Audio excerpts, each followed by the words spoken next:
Assalamualaikum. Halo Sobat Pasar Modal Syariah.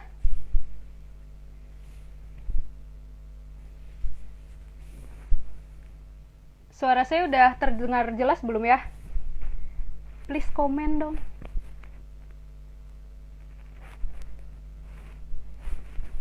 Oke ya. Assalamualaikum warahmatullahi wabarakatuh. Halo Sobat Pasar Modal Syariah. Kali ini kita mengadakan lagi live IG nih yang akan membahas tentang Q&A atau Question and Ask Pasar Modal Syariah, tentunya bersama narasumber kita. Oke sip, makasih Kak Dini. Kita langsung undang aja narasumber kita ya, yang keren banget. Ini dia. Oke.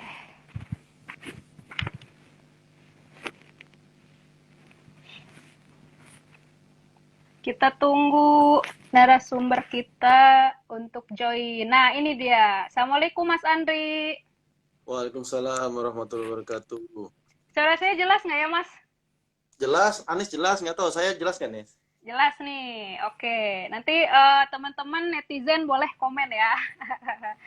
Oke Mas, hari ini kita mau ngadain Q&A pasar modal syariah nih Mas. Setelah sekian lama, soalnya banyak yang request juga dari teman-teman follower. Jadi kita ngadain lagi hari ini. Kayak gitu Mas. Nah sebelumnya kita perkenalkan dulu nih narasumber kita. Namanya Mas Andri Wicaksono. Beliau adalah... Halo semuanya. Halo. Kabar baik ya Mas? Alhamdulillah. Alhamdulillah, beliau adalah Kasubag Hubungan Kelembagaan dan Informasi Otoritas Jasa Keuangan di Pasar Modal Syariah. Pasar Modal Syariah Otoritas Jasa Keuangan.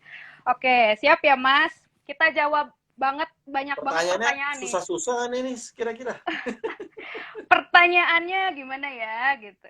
Ada yang susah, ada yang gampang sih Mas. Jadi sebelumnya kita udah ngadain polling di Instastory kita. Ternyata 94% follower kita itu masih newbie Mas. Dan 6% sisanya sudah pada expert. Makanya ini pertanyaannya ya banyak banget pertanyaan yang udah masuk sekitar ratusan. Banyak banget Mas, tapi nggak mungkin kita bacain semua ya dalam waktu 1 jam.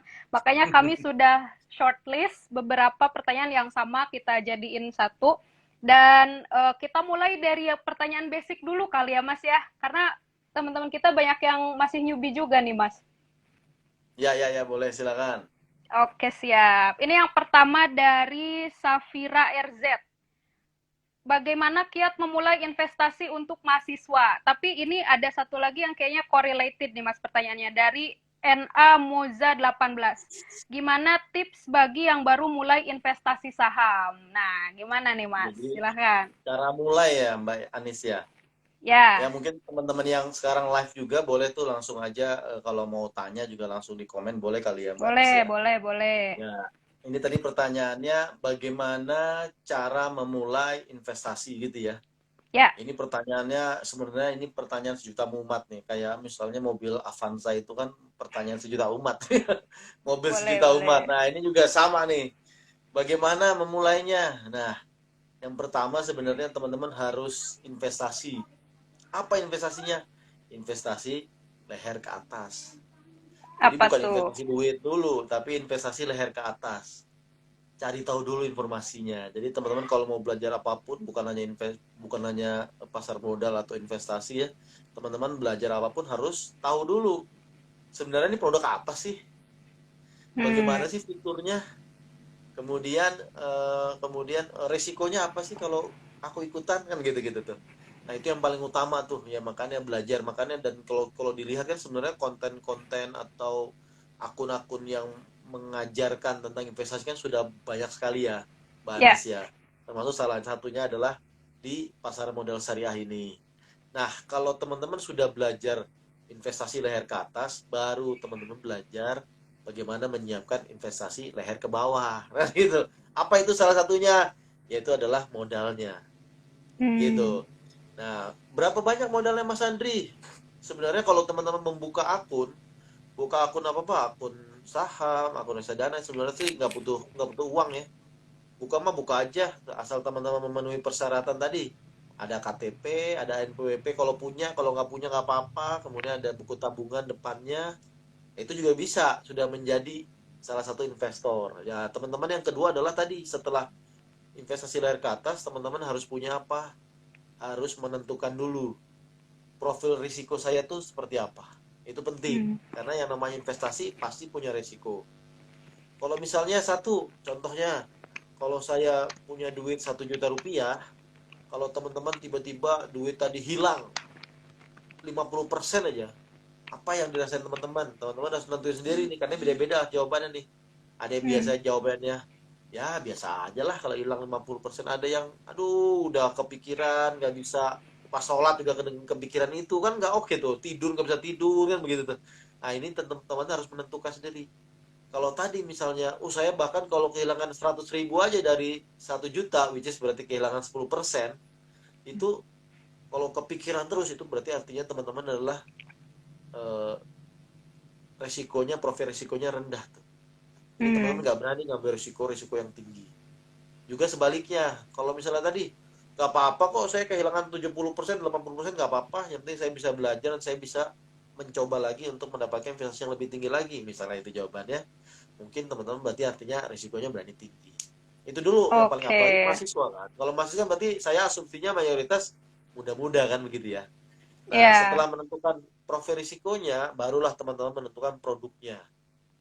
Produknya macam-macam, ada reksadana juga risikonya macam-macam, ada pasar uang, pendapatan tetap, campuran, saham dan sebagainya. Saham juga begitu. Saham juga ada risikonya tinggi, rendah, sedang, ada tuh Mbak Anis. Jadi Hmm. saham bukan kemudian tinggi semua, enggak, ada yang tinggi, sedang, menengah, ada semua. Nah, Hmm. seperti setelah menentukan produknya, barulah teman-teman membuka rekening. Kalau misalnya Oke. pengennya berinvestasi reksadana, bukalah rekening di agen penjual reksadana atau langsung ke manajer investasi. Banyak itu, ada di mana-mana lah, di online shop juga banyak sekarang. Gitu. Yang Oke. kedua, kalau teman-teman milihnya saham, bukalah rekening di akun di perusahaan efek yang sudah memiliki sistem online trading syariah. Itu kali Mbak. Oke, ini nyambung nih Mas sama tadi Mas sempat singgung sedikit dari Hmm, Anggi Mayang untuk pemula berapa uang yang harus saya keluarkan untuk investasi? Berapa nih ya, Mas? investasi sebenarnya kalau ngomongin yang aturan sekarang ya teman-teman, itu Hmm. teman-teman dengan modal uang 100 ribu juga udah bisa membuka rekening atau berinvestasi. Cuma coba kita bayangkan sedikit deh. Kalau tiba-tiba kita naruh uang 100 ribu, kemudian kita berinvestasi, dapat dapat return lah, lumayan lah 10% aja. Kira-kira berapa itu ya? 100 ribu, 10% dari 100 ribu? 10.000 ya? 10 ribu ya. Nah, 10 ribu itu kayaknya dapetnya cuma dalgona coffee doang tuh kayaknya. Nah, Iya. berarti kan walaupun sebenarnya returnnya cukup tinggi, 10% teman-teman, tapi sebenarnya secara amount yang kecil. Jadi saya terus terang lebih menyarankan, memang mulainya dari 100 ribu, tapi teman-teman harus sistemnya adalah coba beli lagi, beli lagi, beli lagi. 100 Oh, ribu cicil ya rutin Mas? aja. Ya, atau yang sekarang sekarang kampanyenya namanya yuk nabung reksadana syariah atau yuk nabung saham. Dengan rutin Oh, teman-teman oke. 100 ribu tadi, itu beda hasilnya. Karena akan banyak 100 ribu, 100 ribu, 100 ribu, nambah-nambah terus begitu ya. Beda Ya, kalau teman-teman begitu beli 100 ribu, didiemin aja, dalam ya. waktu 3-5 tahun, kalau misalnya setahun dapat 10%, berarti 3 tahun 30% cuma dapat 30 ribu. Jadi Hmm. 3 tahun nunggu lama teman-teman cuma dapat 3 cup dalgona coffee. Kan capek nunggunya kan begitu. Nah, oleh Ya. karena itu teman-teman harus tadi, benar mulainya 100 ribu tapi harus mulai rutin nambah, nambah, nambah, nambah terus gitu. Oke, udah terjawab ya teman-teman, dari mulai 100.000 juga bisa tuh mahasiswa itu duitnya sekarang banyak-banyak nih Mas. Untuk Makanya menyisihkan ya, menyisihkan nabung saham kayaknya bisa ya teman-teman. Oke, lanjut nih dari eh Melia WND. Apa yang harus menjadi keyakinan awal ketika akan terjun di dunia pasar modal syariah nih Mas? ya, ya teman-teman, yang jelas tuh tadi, eh, hanya Allah yang tahu masa depan. Itu yang paling utama tuh. Hmm. Karena Hmm. kalau teman-teman berinvestasi kan berinvestasi apapun lah, misalnya teman-teman berinvestasi berjuta-juta pengen beli rumah gitu, mungkin tanya orang tuanya gitu ya. Apa sih Ya. tujuannya punya rumah? Ya semoga ke depan harga tanahnya naik. Kemudian ini buat buat apa bekal kamu nanti kuliah kan kayak gitu-gitu ya. Nah, oleh karena Ya. itu tadi kalau yang namanya investasi berarti kita mengeluarkan sebagian harta kita di saat ini untuk membeli aset dan dengan harapan ya, harapan ya belum tentu pasti ya, di masa depan tadi mendapatkan nilai yang lebih tinggi. Nah, Hmm. itulah investasi. Nah, tadi teman-teman kalau tadi mau mempersiapkan untuk jangka panjang tadi, teman-teman harus siapin dulu keyakinan tuh. Keyakinan bahwa insya Allah Ya. saya tahu Allah yang akan tahu di masa depan seperti apa. Tapi kita sebagai manusia juga harus berikhtiar. Teman-teman Oke. kita semua harus berikhtiar, mencoba, berusaha dengan semaksimal mungkin untuk Hmm. mendapatkan kehidupan yang lebih layak di masa depan. Itu yang paling utama. Mindset dulu tuh. Hmm. Makanya semuanya munculnya dari ilmu leher ke atas. Gitu. Bukan bukan perawatan muka ya Mas ya, tapi otaknya dulu diisi knowledge gitu Itu ya. kalau cewek-cewek tuh ya. Iya, itu kalau cewek beauty tuh Mas itu biasanya. Oke, langsung nih ke pertanyaan selanjutnya dari underscore SKH96. Gaji 2 jutaan per bulan, kira-kira bisa invest di pasar modal syariah nggak ya? Katanya gitu. Tergantung. Kalau 2 juta tadi, saya mau nanya dulu ke masnya Reski tadi, Mm-mm. kira-kira sebenarnya bisa nggak sih dari 2 juta tadi sisa sedikit? Hmm. Misalnya bisa mas, misalnya 2 juta sisa berapa? Ya 10% aja, berarti kan 200.000 ya. Mm-mm. Kalau bisa selesai sisa 200.000 selama ini, bisa teman-teman. Caranya tapi gimana? Kalau yang namanya sisa, biasanya kan sisa di akhir ya Mbak Anis ya. Kalau Ya. sekarang mindsetnya berubah di depan. Jadi Hmm. begitu teman-teman dapat 2 juta, potonglah sedikit buat zakat kalau sudah memenuhinya, kan gitu ya. Kalau masih Ya. belum, udah dari 2 juta tadi langsung potong 200.000 di depan untuk persiapan masa depan kita. Itu Oke. caranya. Jangan di 2 juta belakang. Kalau di bisa. belakang Hmm. biasanya habis. Potong di depan. Nah, tapi sebenarnya begitu potong di depan teman-teman, jangan dulu investasi langsung. Hmm. Saya nggak nyaranin nih untuk yang pertama nih langsung investasi langsung, jangan. Teman-teman sisain 10% tadi buat apa? Buat dana darurat. Kedengeran Hmm. nggak? Dana darurat penting ini. Jadi 200.000 atau 10% tadi dipakai dulu buat dana darurat. Hmm. Kumpulin aja dulu. Tujuannya apa sih dana darurat? Untuk investasi bukan? Bukan. Untuk apa? Untuk kira-kira kalau misalnya suatu saat misalnya nauzubillah min dzalik ya, misalnya terjadi Covid nih yang kemarin, ada Ya. teman-teman yang kena PHK. Nah, itu teman-teman harus siap juga tuh. Itulah fungsinya dana darurat. Jangan investasi dulu, dana darurat dulu. Setelah punya dana Hmm. darurat rutin nih, oh dana darurat udah bisa nih Mas Andri. Berapa sih rata-rata yang pas nih buat dana darurat? Ya kira-kira sebenarnya bukan lihat dari range gaji, tapi range pengeluaran. Misalnya nih, Oke. dari 2 juta pengeluarannya 1.800.000 misalnya kan gitu ya. Dikalikanlah 3 sampai 6 bulan, 3 sampai 6 Hmm. kali dengan 200.000 tadi dikumpulin tuh sampai sehingga kita punya jumlah duit sekitar kalau 2 juta dikali 6 berapa? 12 juta. Ya 10 sampai 12 juta lah teman-teman sudah punya tabungan itu udah cukup tuh. Kalau teman-teman Hmm. punya range gajinya 2 juta ya.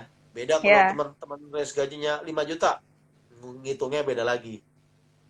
Nah, Hmm. setelah teman-teman tadi yang punya gaji 2 juta sudah kekumpul uang 10 juta, itu buat dana darurat. Itu buat di keep aja di save. Habis itu sisanya baru bulan-bulan kemudian selanjutnya teman-teman dari 200.000 tadi bisa kebagi dua tuh. Bisa Hmm. untuk investasi sama untuk dana daruratnya. Terus saja, Oke. pelan-pelan aja. Baru dari sana teman-teman mulai mulai berinvestasi untuk jangka panjang. Itu aja sih. Oke, jadi investasi juga ada urutannya ya, Mas. Yang pertama yang harus dipenuhi itu Ya, dana darurat dulu, teman-teman. dana Oke. darurat yang paling penting. Ya. Atau kalau kalau kadang-kadang suka gini juga Mbak Anis. Saya Mm-mm. juga pengen nih, saya juga pengen dana darurat, dan saya juga pengen investasi, kan gitu ya. Mm-mm, mm-mm, Nah, itu mm-mm. bisa dibagi dua. Misalnya tadi, 100.000 saya bagi dua. 100.000 buat dana darurat, 100 Ya. ribu ya buat investasi setiap bulan, seperti itu terus. Itu juga bisa. Oh, jadi paralel lah ya, Mas, sambil Paralel berjalan ya. gitu. Mm-mm, dua-duanya bisa. Nah, oke, sekarang itu basic tadi mindset, terus ilmu dari leher ke atas juga udah dibahas ya, Mas. Nah, selanjutnya kalau teman-teman kita mau langsung terjun, itu kan harus melalui sekuritas ya, Mas. Harus bikin dulu rekening di sekuritas. Mm-mm. Terus ini dari J.Sidik 419 dia bertanya nih, tips memilih sekuritas seperti apa ya Kak? Katanya gitu. Tips memilih sekuritas yang pertama, Hmm. lihat dulu izinnya. Harus dapat izin dari OJK. Gitu ya. Nah, Lihat dulu tuh, ada kok list di website OJK, teman-teman. Dicari aja di website OJK mana saja yang sudah mendapatkan izin dari OJK.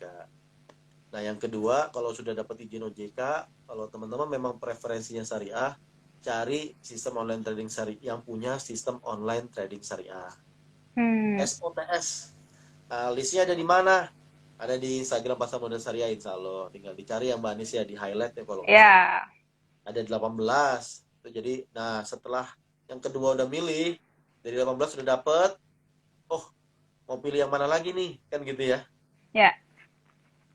Teman-teman bisa kepoin aja masing-masing Instagramnya, fiturnya, dan sebagainya. Kalau perlu tanya aja dulu. Tanya ke akunnya, apa sih kelebihan dari apa namanya, aplikasinya, kan gitu. Hmm. Kelebihannya apa? Nah, itu yang dicari tuh teman-teman. Setelah sudah Oke. dapat, barulah membuka. Jangan lupa Hmm. juga, tanya juga berapa fee beli dan fee jualnya, atau fee apa lagi yang ada. Hmm. Gitu. Jadi tanya aja ke sananya, ke CS-nya, tanyain aja.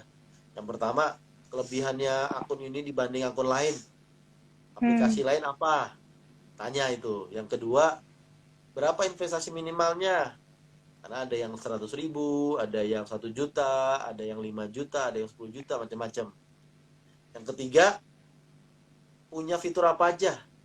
Bisa jadi dia punya, oh di tempat kami setiap bulan pasti ada pelatihan. Nah, itu juga penting tuh buat teman-teman, sehingga ilmu kita selalu berkembang. Ada yang, oh kita nggak punya pelatihan, nah, itu juga jadi hal yang kurang kurang bagus untuk Hmm. investasi. Gitu. Setelah ditanya fitur dan sebelum kemudian barulah teman-teman memilih mana yang perlu teman-teman pakai, kan gitu. Itu sih. Oke. Jadi tipsnya kalau emang teman-teman mau berinvestasi secara syariah, pilih yang punya SOTS ya Mas ya. Ya betul. Kayak gitu. Terus juga kepoin hal-hal basic dan fitur-fitur yang ditawarkan dari si sekuritas tersebut. Gitu teman-teman. Jangan Terus lupa ada tadi lagi fee belinya apa tuh? juga, fee-nya juga penting. Oh ya, fee-nya. Karena kan kita Heeh. beli saham kan lewat aplikasi tadi ya. Ditanya Ya. aja, fee-nya berapa? Fee beli, fee jual berapa? Carilah yang paling murah. Kan begitu kan. Sederhana aja kayak di pasar-pasar ya. Kita cari yang Ya. paling murah. Ini nyambung ke pertanyaan sekuritas nih, Mas. Masih bingung dengan konsep saham. Kita kan beli saham perusahaan. Kenapa belinya harus melalui sekuritas gitu katanya, Mas. Oke. Karena apa namanya, misalnya gini, teman-teman pilihlah salah satu saham lah contohnya. Mm. Saham tadi, contohlah yang terkenal ya. Terkenal misalnya Astra Internasional. Kan gitu ya. Ya. Teman-teman pengen nih, waduh saya cita-cita pengen beli saham Astra Internasional. Bisa nggak saya datang langsung ke perusahaannya? Nggak bisa. Teman-teman datang-datang ke Sunter tuh di Jakarta, pengen beli Uh-uh. perusahaannya, bisa nggak? Nggak bisa jawabannya. Kenapa? Karena saham dari Astra Internasional itu sudah dijualnya melalui suatu pasar, namanya Bursa Efek Indonesia. Jadi Hmm. teman-teman membeli sahamnya Astra Internasional atau yang lain itu harus masuk ke pasar tersebut. Hmm. Gitu, harus lewat pasar. Nggak bisa tuh datang ke perusahaannya, ditolak itu nanti diusir satpam. Jadi teman-teman harus masuk ke pasar. Pasarnya Hmm. apa namanya? Bursa Efek Indonesia. Nah, di pasar itu teman-teman juga nggak bisa langsung. Kenapa? Karena di pasar tadi sudah ada pedagang-pedagangnya. atau kalau bahasa Hmm. kerennya broker. Sudah ada Aduh. pedagang-pedagangnya. Sudah ditentukan nih sama Bursa Efek Indonesia. Siapa yang punya syarat untuk menjadi pedagang-pedagangnya tadi. Hmm. Gitu. Kayak contoh lah di pasar pasar Senen lah atau dimanapun. Yang punya lapak kan sudah ditentukan ya. Ya. Dengan kriteria tertentu ya. Gak mungkin kita-kita tiba-tiba datang ke sana, kemudian kita buka lapak sendiri. Kira-kira bakal diusir tuh, kan gitu. Ya. Nah, nah kalau teman-teman mau beli saham saham tadi berarti harus numpang ke lapak-lapak tadi. Nah, lapak-lapak tadilah yang disebut dengan perusahaan efek, teman-teman. Hmm. Jadi kalau mau beli saham apapun ya udah harus harus minta tolong, oh, beliin dong kan gitu ya. Nah, Oke. lewat apa itu lapaknya? Sekarang karena sudah modern bentuknya adalah aplikasi. Hmm. Jadi teman-teman harus terdaftar dulu di salah satu lapak, sudah terdaftar, sudah punya account dan sebagainya, barulah teman-teman bisa menjual dan membelikan saham yang ada di Indonesia ini. Gitu, kenapa harus Oke. lewat pemerintah? Terus biasanya juga banyak yang tanya nih Mas, pasar modal tuh pasarnya di mana sih gitu? Apakah Oh iya, berlokasi di bursa efek gitu? Sebetulnya itu enggak ya Mas. Sekarang pasarnya itu ada di genggaman teman-teman semua karena di aplikasi handphone biasanya. Kayak gitu iya. teman-teman. Jadi Oke. kalau dulu kan pasar itu ya seperti zaman dahulu lah. Pasar Mm. itu ketemu di pasar Tanah Abang dan sebagainya. Tapi sekarang juga zaman sekarang udah modern, Mbak Anis.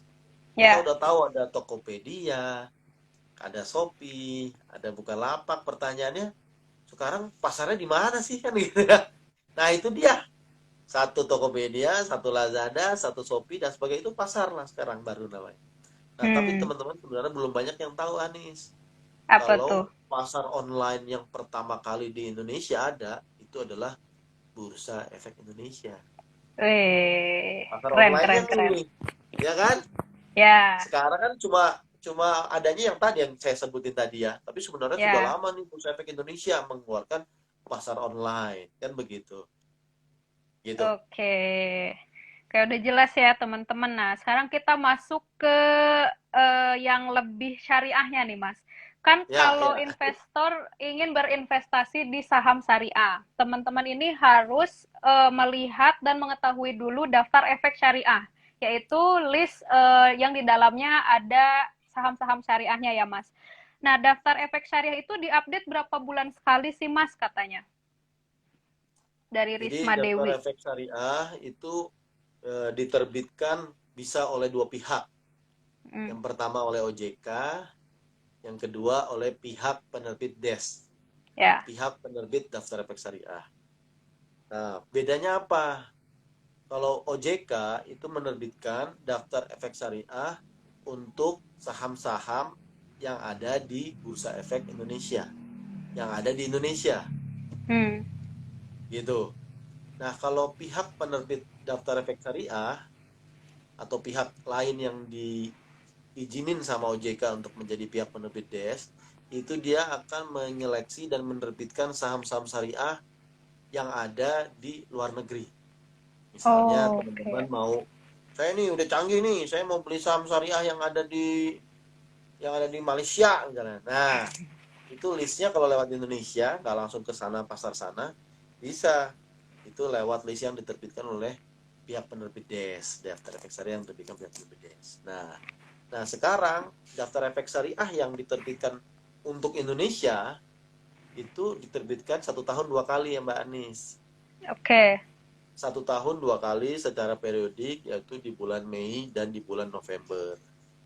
Untuk bulan Mei itu efektifnya tanggal 1 Juni, Hmm. untuk bulan November itu efektifnya tanggal 1 Desember. Nah, tapi ada tapinya Mbak Anis. Karena kemarin ada COVID, Ya. nah COVID kan kita udah mulai dari bulan Februari ya. Februari sampai Juni ini ya. Nah, ini karena ada COVID, ini ada kebijakan kemarin untuk yang tahun ini itu kemarin terbitnya DES itu mundur, lebih mundur sedikit bukan bulan Mei tapi bulan Juli dan Ya. efektifnya per tanggal 1 Agustus. Nah, selain daftar efek syariah yang terbit secara periodik, ada juga yang namanya daftar efek syariah insidentil, yaitu daftar efek syariah yang diterbitkan untuk menentukan saham-saham IPO. Misalnya, Hmm. ada satu perusahaan yang baru nih, baru nawarin sahamnya ke publik nih. Baru nawarin saham ke publik, itu langsung di-assess sama OJK.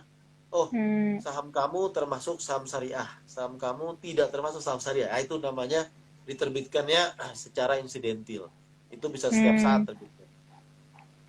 Oke. Begitu. Jadi pokoknya teman-teman kalau mau mencari saham-saham syariah, berarti harus ngeliat dulu DES-nya ini ya Mas ya, yang diterbitkan 2 tahun sekali oleh OJK. Nah sebagai Setahun informasi dua juga, kali. ya setahun 2 kali. Tadi aku ngomong apa ya? 2 tahun sekali. Oh, kebalik 1 tahun 2 kali, sorry. Dan sebagai informasi juga, DES periode 2020, yang awal 2020 itu sudah terbit ya Mas ya. Bisa dicek Sudah. juga. Ya, bisa dicek di Instagram Pasar Modal Syariah, postingan yang sebelumnya itu bisa teman-teman lihat, dan kalau mau lihat desnya itu ada di linknya yang sudah kami pasang di postingan. Teman-teman bisa langsung cek aja. Oke, lanjut ke pertanyaan berikutnya ya Mas. Ya, Dari Arif MN Jagad, bisakah emiten keluar dari DES? Apa saja faktor penyebabnya? Gitu katanya. oke. Kalau menjawab ini berarti harus jawab dulu persyaratan untuk masuk daftar efek syariah. Nah, Yang pertama, itu deh. perusahaan tersebut melakukan kegiatan yang tidak bertentangan dengan prinsip syariah. Hmm. Kalau misalnya tadinya perusahaannya apa? Perusahaannya pembuat minuman keras. Ya mohon maaf itu nggak bisa. Langsung Hmm. tereject di level pertama. Ya. Udah langsung tereject tuh. Kemudian ini adalah saham dari bank-bank konvensional. Juga langsung tereject. Oke. Asuransi konvensional juga tereject. Itu kegiatan usahanya dulu. Adanya di anggaran dasar. Yang Oke. kedua adalah baru rasio keuangan. Rasio keuangan ada dua. Yang pertama adalah rasio hutang berbasis bunga dibagi dengan total aset perusahaan tidak boleh lebih dari 45%. Prinsipnya apa? Prinsipnya yang namanya saham-saham dari perusahaan yang termasuk syariah sahamnya, itu kita pengen utangnya tidak terlalu banyak. Karena Hmm. tidak sedikit juga perusahaan yang utangnya banyak banget. Oke. Gitu. Yang namanya kita berharap yang namanya perusahaan-perusahaan yang sahamnya syariah mempunyai fundamental cukup baik. Salah satunya diukur dengan utang. Utang berbasis bunganya tidak boleh lebih dari 45% dari asetnya. Itu yang Oke. kedua. Yang ketiga adalah pendapatannya. Kita juga nggak pengen pendapatan perusahaan tadi mayoritas berasal dari yang non halal. Gitu. Oke. Makanya ada batasan adalah pendapatan non halalnya dibagi dengan total keseluruhan pendapatan perusahaan tidak boleh lebih dari 10%. Gitu. Hmm. Nah, tiga kriteria tadi menjadi barrier atau saringan lah dari perusahaan-perusahaan tadi. Misalnya saham dari perusahaan A tadinya masuk daftar efek syariah. Ya. Kemudian kok bisa keluar sekarang? Bisa bisa jadi ada tiga kemungkinan. Bisa jadi perusahaan tersebut pertama yang gampang dia menambah utang konvensional. Utang berbasis bunga ditambah sama dia sehingga otomatis nilai utangnya meningkat dibagi dengan total aset lebih dari 40%. Nah, itu bisa keluar. Atau yang Hmm. kedua, dia ternyata punya pendapatan non halalnya lebih besar, naik lagi pendapatan non halalnya lebih dari 10%. Nah, itu juga tereject. Atau bisa juga yang ketiga adalah biasanya dia melakukan perubahan kegiatan usaha. Namanya usaha kan bisa macam-macam ya Mbak Anis. Ya. Kadang-kadang lagi bagus ya ambil perusahaan A, kadang-kadang begitu lagi kurang bagus nih dia berubah menjadi perusahaan yang lain. Bisa jadi Hmm. berubah tuh anggaran dasarnya. Bisa tadinya perusahaan yang syariah kemudian menjadi tidak syariah lagi. Itu sih. Oke. Ini nyambung sama pertanyaan beberapa follower ya, Mas. Mereka tuh mempertanyakan beberapa perusahaan yang usahanya tidak haram atau tidak bertentangan dengan prinsip syariah tapi tidak masuk ISSI katanya. Seperti dari TBIG, seperti TBIG, TKIM, itu banyak ditanyakan kenapa kok tidak masuk ISSI. Berarti mereka itu tidak memenuhi salah satu kriteria yang tadi disebutkan Mas Andri ya, Mas ya. Jawabannya Betul. gitu. Hmm.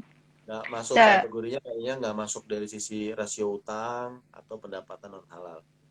oke.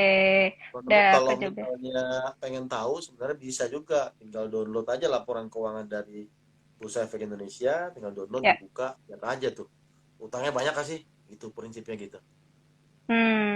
Oke. Kayak gitu ya, teman-teman. Lanjut ke pertanyaan berikutnya, Mas ya. Siap. Ini dari Raudatul Ilmi 08.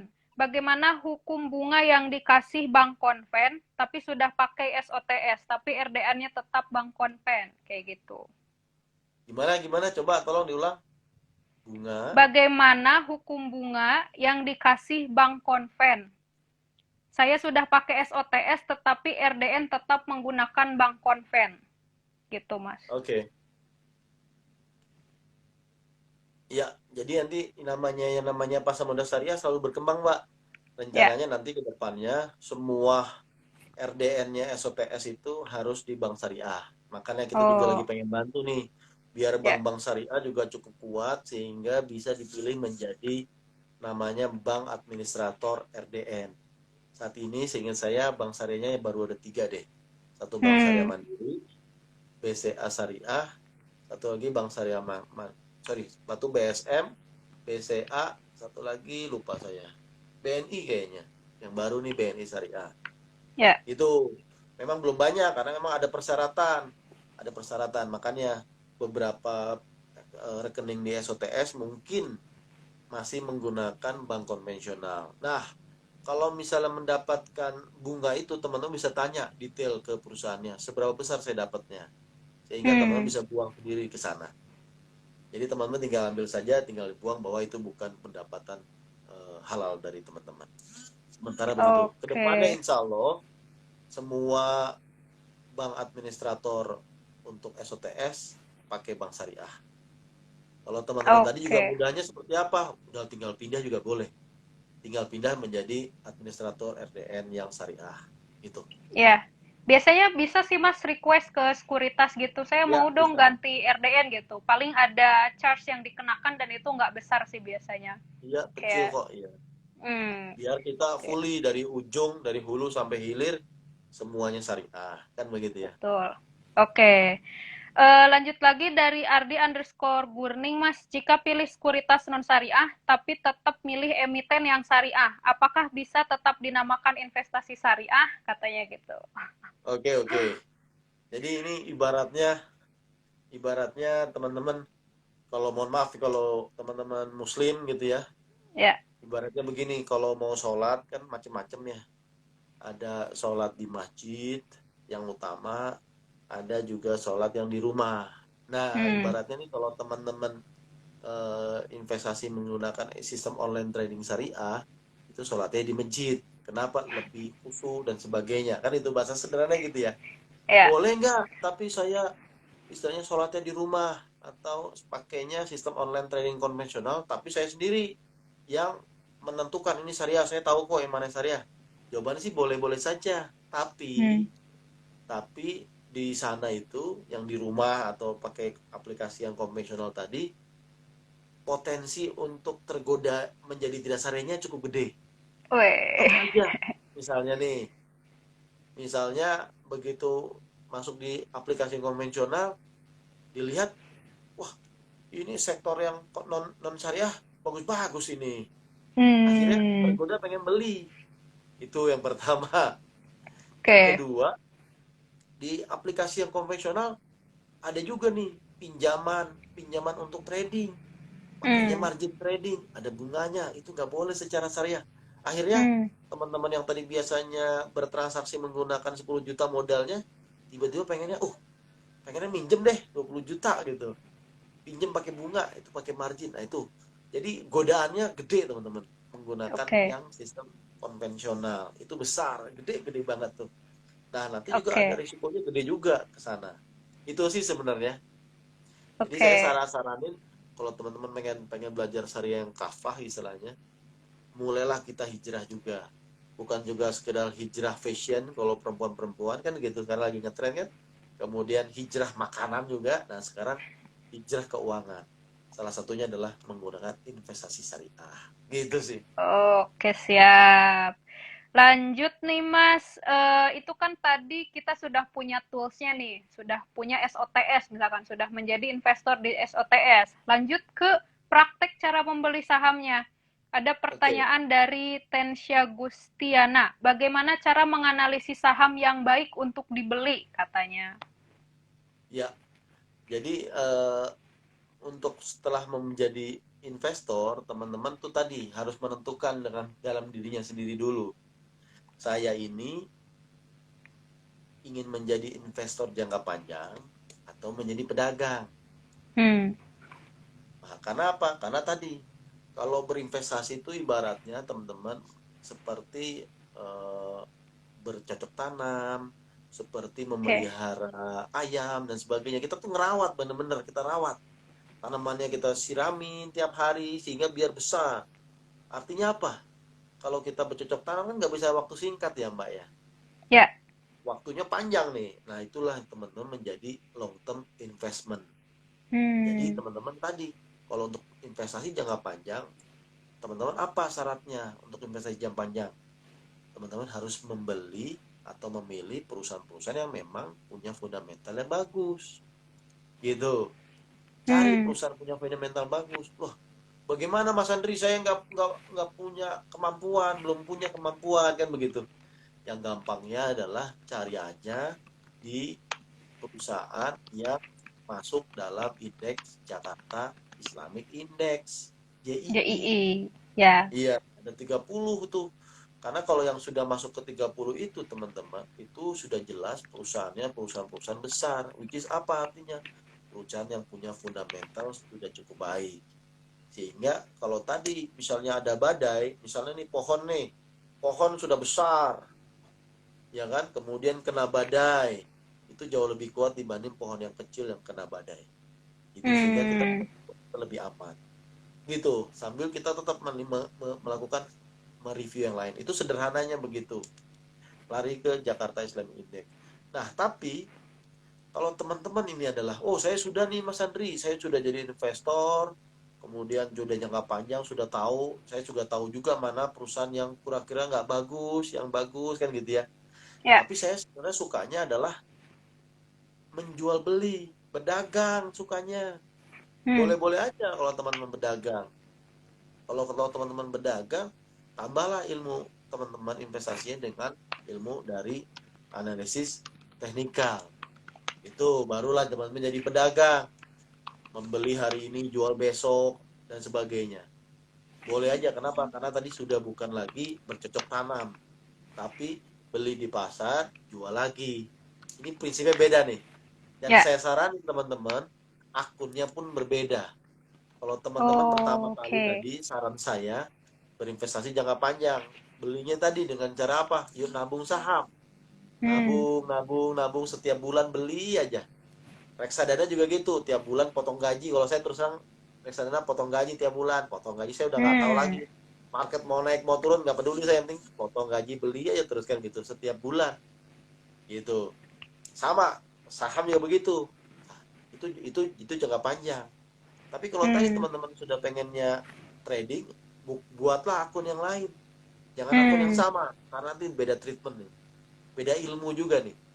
Gitu. hmm, Beda ilmu, beda treatment dan sebagainya. Buatlah akun lagi untuk menjadi teman-teman menjadi pedagang. Kenapa? Karena pedagang harus tega. Pedagang tuh harus punya komitmen. Misalnya, saya beli saham A, saya punya prediksi saham A ini akan naik 10%. Ternyata prediksi yang saya buat secara hitung-hitungan saya nggak sesuai dengan yang terjadi. Ternyata turun 2%. Saya harus siap dan ikhlas untuk melakukan cut off. Itu gitu, harus begitu. oke. Karena kalau misalnya, aduh nanti sabar lagi, sabar lagi, sabar lagi, begitu turun 100% udah baru bingung kan begitu. Jadi teman-teman itu tadi ilmunya beda ya. Begitu. Hmm, Untuk pemula, saran saya belajarlah dulu menjadi investor jangka panjang. Oke, itu juga banyak sih Mas pertanyaan terkait fast trading atau scalping itu seperti apa, hukumnya seperti apa, dan tadi udah sempat diulas Mas Andi juga ya, boleh aja dan itu beda ilmu dengan investor yang long term, kayak gitu ya Mas ya. Ya, beda ilmu. Beda ilmu. Ini ada pertanyaan menarik sih Mas nih dari Nasuha_A7.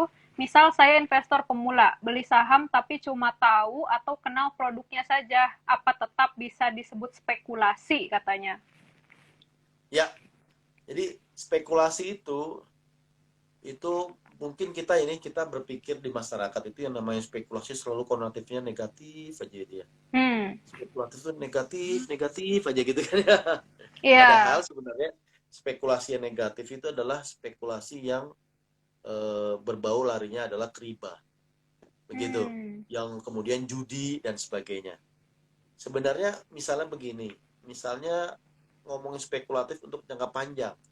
ya. Saya juga belum tahu sebenarnya apakah minggu depan saya masih hidup ataukah Hmm, misalnya saya berangkat ke kantor itu kemudian naik motor kemudian saya pasti aman gak kena tabrak. Itu juga bagian dari spekulasi kan sebenarnya. Karena itu adalah oke. takdir Allah. Hmm, Ada dua hal nih tadi nih. Nah, kalau tadi balik ke pertanyaan Mas Nasuha, kalau teman-teman untuk pertama kalinya membeli saham dari perusahaan yang nggak kenal, untuk Mas Nasuha bisa jadi itu spekulasi, Mbak. hmm, Kenapa? Karena Mas Nasuha membeli perusahaan yang masih tidak tahu seperti apa. Seperti membeli, ada peribahasa, janganlah membeli kucing dalam dalam karung. karung. Gua juga melarang tuh zamannya dulu Nabi itu Ya. membeli burung yang sedang terbang. Kan belum jelas apakah burungnya sebesar apa, beratnya berapa itu burung, terbang apa tidak. Nah, itu teman-teman tadi harus tahu juga, harus tahu dulu. Begitu.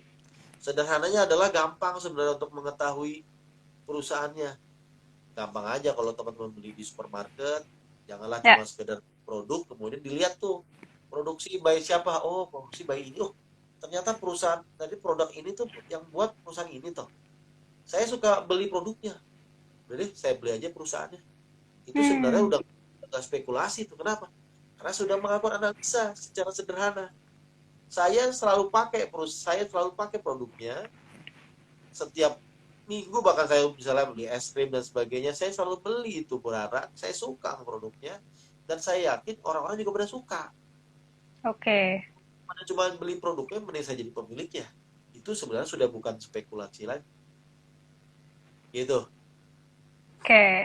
Jadi kalau misalkan stigma masyarakat spekulasi itu adalah judi, itu sebenarnya salah besar ya Mas ya. Kalau judi ya judi itu untung-untungan permainan gitu aja ya Mas ya. Betul. Oke. Jadi kalau yang tadi spekulasi macam-macam sebenarnya definisinya gitu. Oke, Kenapa? lanjut. Karena itu bagian dari ketidakpastian. Dan tadi untuk investasi kan kita berharap masa depan bagus tuh. Tapi kan hanya Allah yang tahu dan kita hanya ikhtiar saja. Oke, siap. Gitu Udah gitu Mbak.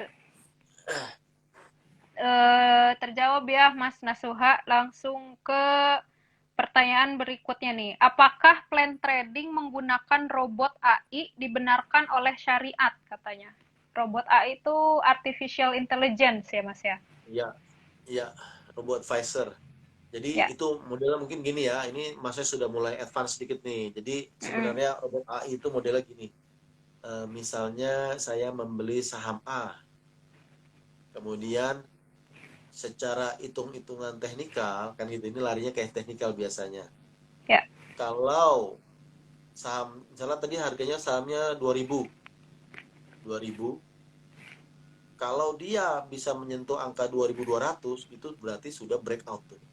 Sudah Mm-mm. naik ke atas dan akan terbang biasanya gitu tuh. Nah, begitu nanti saham ini 2200, saya akan beli secara otomatis karena di sistem dipencet aja. Kalau Oke. saham ini harganya 2200, saya akan beli.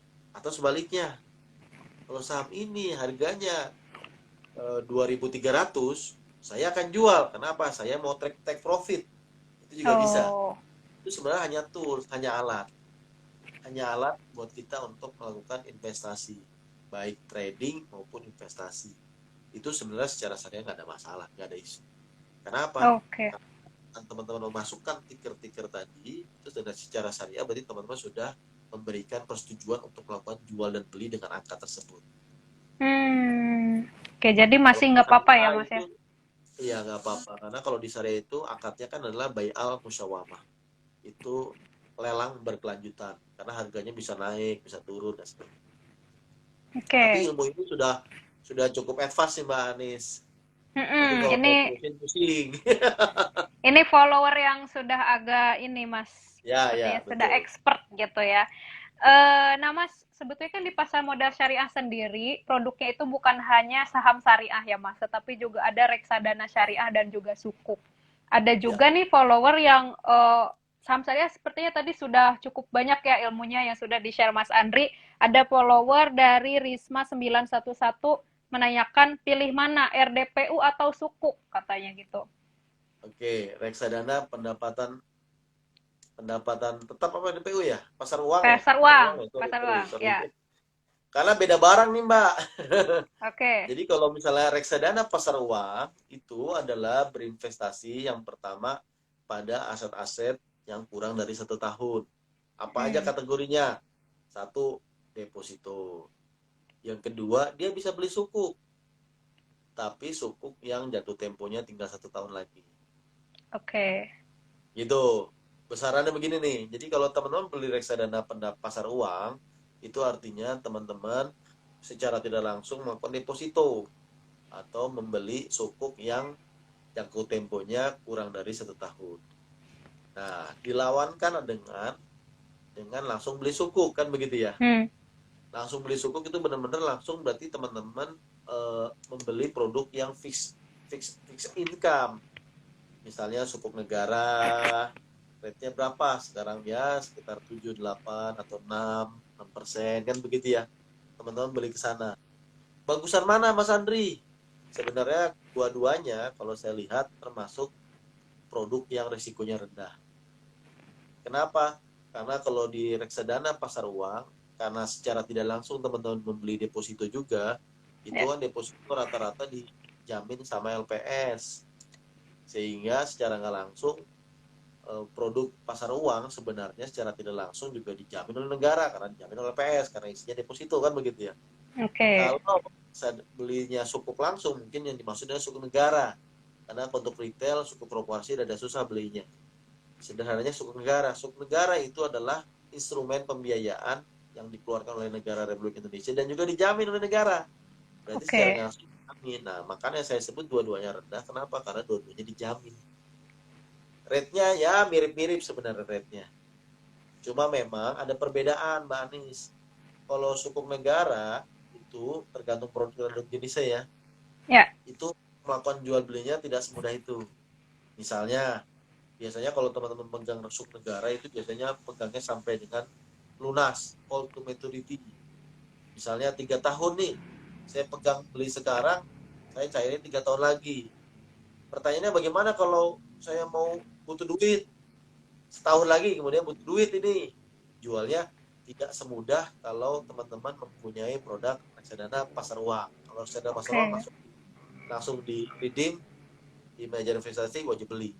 Kalau reksadana yang tadi sukuk itu biasanya langsung larinya ke bank dan itu modelnya deal-dealan tawar menawar itu. Itu Hmm.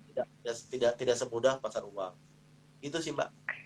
Secara risiko sama ya berarti Mas, cuma yang Sama-sama berbeda rendah itu risikonya, ya, ya, yang berbeda itu di cara mencairkan. Kayak gitu ya Mas ya ya. lebih lebih lebih ya lebih mudah pasar uang sebenarnya lebih cepat. Lebih mudah pasar uang. Nah, ini sebetulnya bukan produk pasar modal syariah, Mas, yang ditanyakan. Cuma mungkin kita harus mengedukasi teman-teman terkait dengan investasi ilegal juga nih, Mas.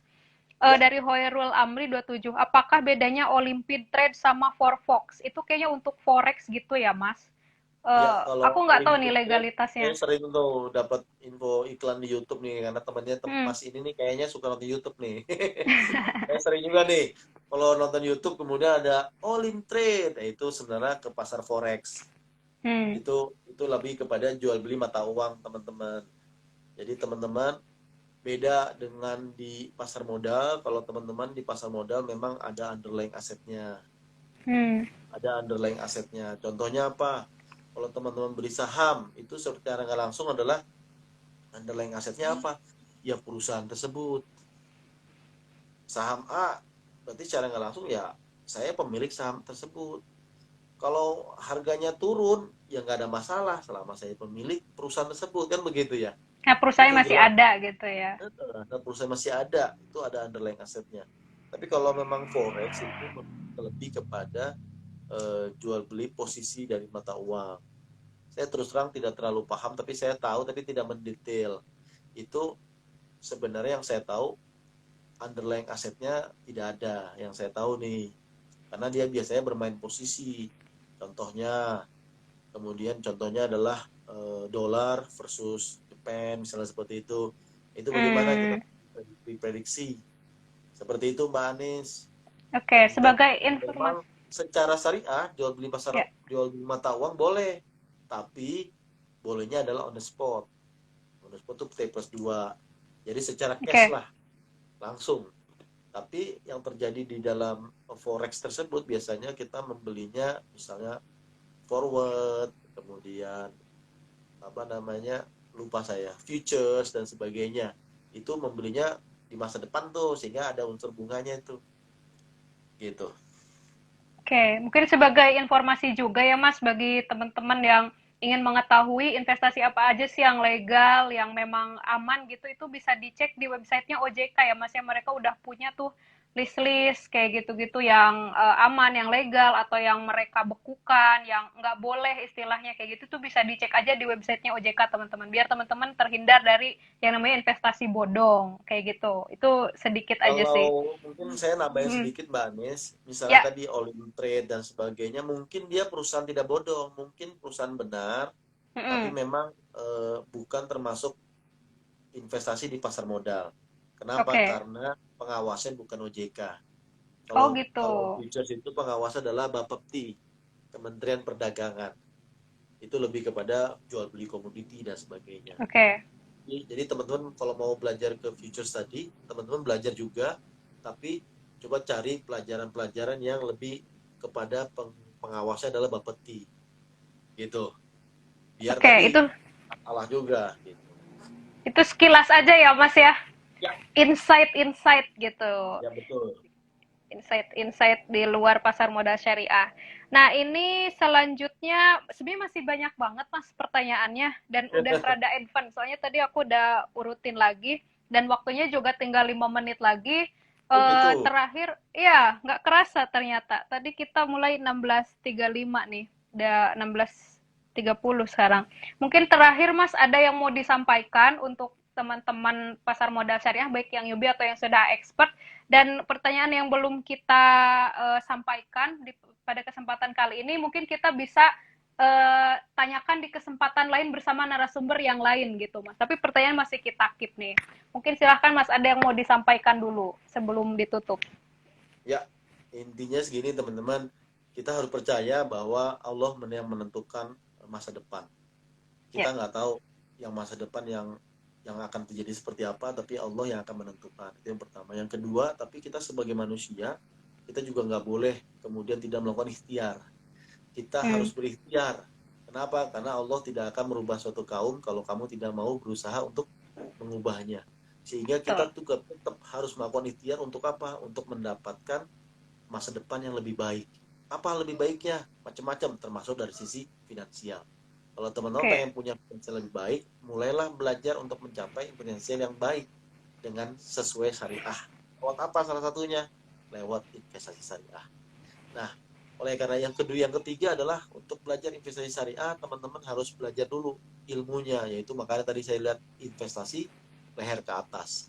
Baru setelah belajar ilmunya, teman-teman tahu resikonya, baru mulai berinvestasi. Ya. Cara investasi seperti apa?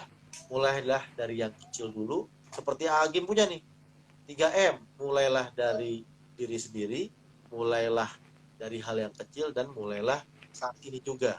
Gak ada kata-kata telat, teman-teman harus mencoba. Karena berinvestasi itu ibaratnya seperti belajar sepeda, seperti Hmm. belajar berenang. Kita mungkin belajar bisa berenang kalau cuma tahu teorinya doang. Kalau nggak nyemplung juga nggak bisa berenang. Saya jamin. Sama sepeda juga begitu. Anak kecil kalau diajarin teorinya belajar sepeda, kalau nggak ada sepedanya, nggak jalan juga. Jadi kalau sudah punya belajar ilmunya, mulai tahu teoris lah, atau mulai mulai mulai pengen tahu lah, kepo lah gitu ya. Baru teman-teman harus mulai belajar. Kenapa?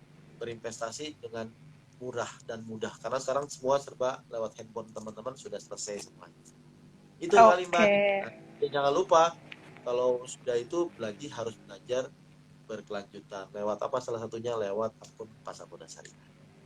Oke, siap, Mas. Nah, mungkin pertanyaan yang belum bisa dijawab saat ini, kita buka Q&A selanjutnya ya, Mas ya, di Boleh, boleh, kesempatan yang silakan lain. teman-teman. Mungkin nanti Mbak Anes bisa posting di Insta Story. Kira-kira Ya, teman-teman di follower kita tuh pada butuh nggak sih Q&A seperti oke. ini? Kalau memang butuh, kita bisa melakukan secara rutin. Insya Allah saya juga feel free aja untuk kemudian diskusi sama teman-teman terkait dengan membantu investasi syariah untuk para masyarakat Indonesia. Oke, siap. Terima kasih, Mas Andri.